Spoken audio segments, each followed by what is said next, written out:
everybody. It's uncompromised. No, what do I call this? Coach talk. Coach talk. And I've got a few questions today to answer again, and we'll see how deeply I can get into them. A couple of them I've answered in from different angles, answering other questions in the past. But let me just jump right in. Okay. So something that comes up frequently is some version of I disagree with somebody. You know, I'm coaching someone, and I really disagree with something that they believe in, a fundamental issue. And of course, with our new president, there's been plenty of people getting their knickers in a twist, as our British friends might say. Do our British friends say that, or is that just me saying that? You don't want to get your knickers in a twist because I disagree with this. I don't like this that he's doing or she's doing or they're doing or whatever else. I'm using president in this example, but it could be 100 different things that your clients are engaged in that you disagree with. So what do you do? So the idea here is, one, as long as it is not, the issue is, can you support your client in their agenda? What their main agenda is, who do they want to be? Like, who do they want to show up in their lives, and what are they trying to create in the world? If they're not working for Donald Trump's campaign, and we're going to stay with that example, who cares? They're fans of Trump, they're doing this and that, and you're helping them create a better relationship with their spouse. What do you care?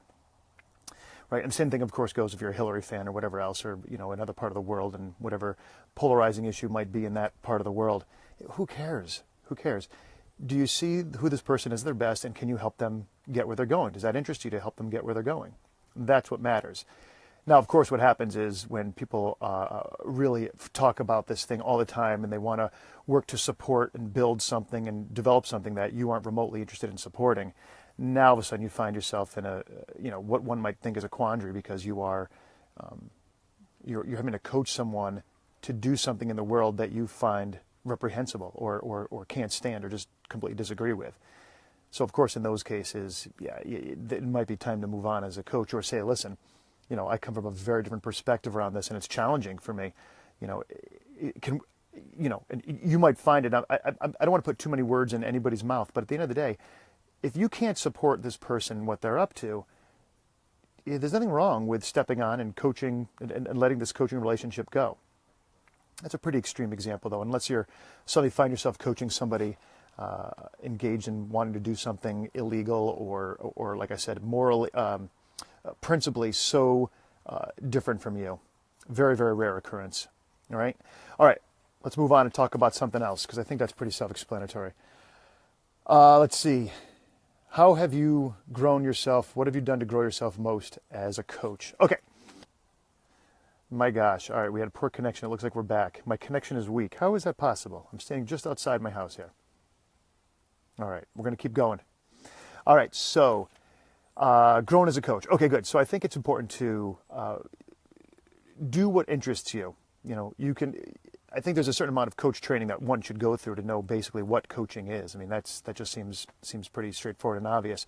But, philosophy, history, psychology, human development in general, it could be anything from the personal growth world, or religion, of course. My gosh, the Eastern or Western religions, what turns you on the most and helps you understand human nature and what drives people and what people's, native needs are. Those things are awfully instructive in terms of being able to work powerfully with somebody, in their life as their life unfolds.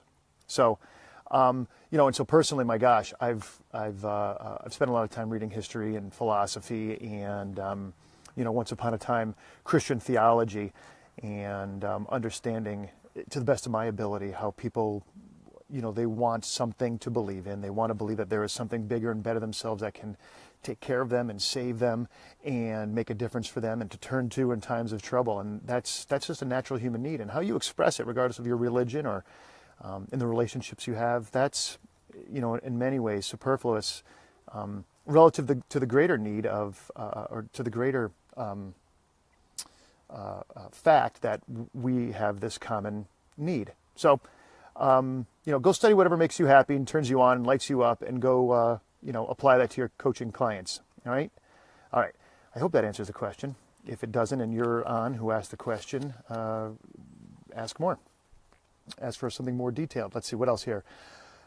Okay. Oh, okay. It's a marketing question again. So this is one regarding building your business. And a lot of times people talk about how it's harder to build a business now because there's so many coaches. And there are a lot more coaches, obviously, than there were 20 years ago.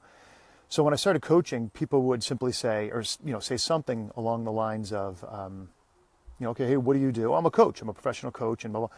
What sport? So what I think people tend to do is think that it's harder now because there are more coaches. But coaching is kind of ubiquitous in our society now, regardless. I mean, Europe and North America and, beyond. I mean, I know there's coaching schools doing their thing in South America and Central America and Africa. So, and Asia for sure. I mean, so it's all over the place, Middle East. So what matters is really your perspective and your sense of empowerment in developing and creating what you're doing. Because if you're looking at it and thinking that somehow you've got it harder, as you develop your business than anybody did 5 years ago, 10 years ago, or 10 years from now, or anything else, it's just an excuse to keep you from developing your business. I mean, that's just the bottom line. So imagine 20 years ago, someone would say, what sport? And I'd say, well, not sport. I work with people helping them develop the best version of their lives, or whatever it was I was saying back then. At that point, I have to educate somebody, or those of us who were coaching 25 years ago from others, when coaching really kind of started in the early 90s. You've got to educate someone as to what coaching is, period, and then appeal to a need of theirs. So there's almost a two-step process that had to go on: an education of coaching in general, and then its application to this is actually something normal that people do and engage people in to help them live a great life, right? So, and now, yes, I get it. There's a different challenge. You're always going to have challenges. So the different challenge is there are a lot more coaches, and coaching is, developed into many, many niches to help, people get clear about how you can help them specifically and help people market themselves more clearly so they can meet the needs of a particular population. So, so now your job as a coach, if you're going to do this for a living, is to get really clear who you are. Who are your people? Who do you work with best? Who turns you on the most and makes you want to show up for your coaching calls? And then coach those people. All right? All right. So what was that question? Did I even answer that question? Hold on. Let's see here. That it's harder now than it was. No, it's not harder now. It just is different. So you still got to do your work to develop your business. All right. What other questions are there? I didn't have any more that I captured for today's conversation, and I think I blew through them pretty quickly. Let's see what's on my mind.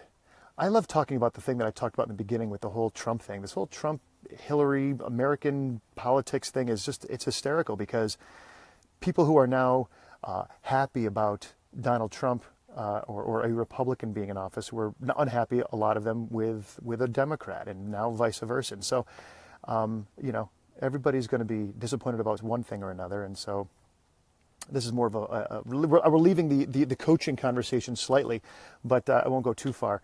The bottom line is, what can you do in your world? What can you do to keep your side of the street clean, right?